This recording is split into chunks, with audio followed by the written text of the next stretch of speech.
So, Will Cotterill, the North Walsham Vikings head coach. Will, that was what, 52-14? Yep. That sounds like a sort of runaway result. It wasn't, because Amersham and Chiltern never gave up, but we were the ones that scored the tries. How do you what do you think went particularly well, and what were we doing that resulted in such a good score? Look, I think we had to manage the game. It wasn't all our way, as the score suggests. There were moments where Amersham and Chiltern were in ascendancy. I thought the first 15-20 minutes was, very touchy both ways. I think we scored a try, but they had a lot of possession. In fact, a lot of the first half was sort of in our half. They had the wind behind them, which helped, and we were struggling to get into their half. I think we had 22 entries. And came away with points this week, whereas at Sudbury last week we had those entries and didn't come away with points. And that just gives you a little bit of momentum, a little bit of front football, get on the scoreboard, a little bit of confidence, and then fortunately the last 15-20 minutes, we sort of cracked it in a sense that we got really fast ball at ruck. We were able to punch in behind their defensive line and then get the ball to the right players in space and score some lovely tries. And so, you're going at half time 26-0 up and you're feeling pretty confident. But then obviously the conversation is we've got another half of rugby to play.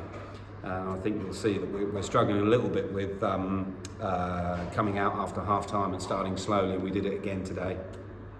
All our line speed and defence had gone. We gave them soft balls through the middle that they made good meters off, and then they scored some tries. But the pleasing thing is that we were able to regather that momentum.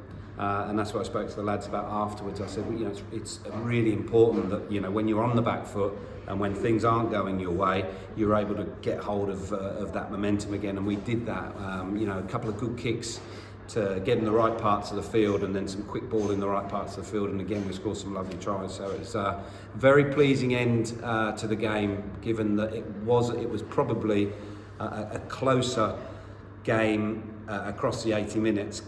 It wasn't a 52-14 point game, but we made the most of our chances this week, which was fantastic.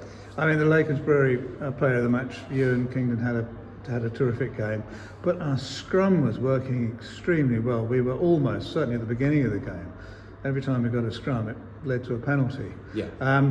Was that that was obviously that's working well, and it looked like the front row was tremendous. Yeah, I mean, really strong. We spoke about it through the week about having Wayne coming on board with Kenzie and Weebs. I mean, that is a powerful front row, and they certainly went to work today, and you could see the smiles on their faces. I think there was one try that Ewan scored where it was off a scrum. I think they'd won the scrum penalty. Ewan carried the ball, broke through. I think it was the one Ross scored actually, but Ewan made the break. But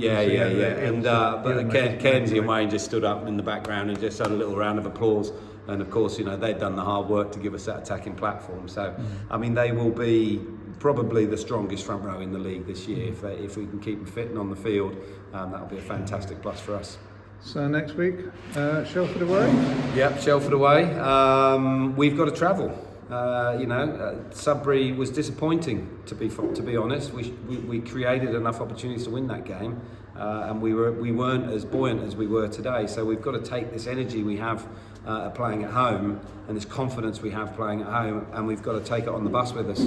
So we've got to travel, and that's going to be our challenge. And Shelford will fight hard at home. They always get a good crowd. They're on the 3G. It's a surface they're used to, something we're not so used to.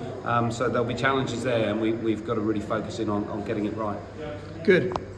Well, looking forward to that game. But Will Cotterill, very many thanks and congratulations to the whole team, and good luck next week. Thanks, Peter. Thank you.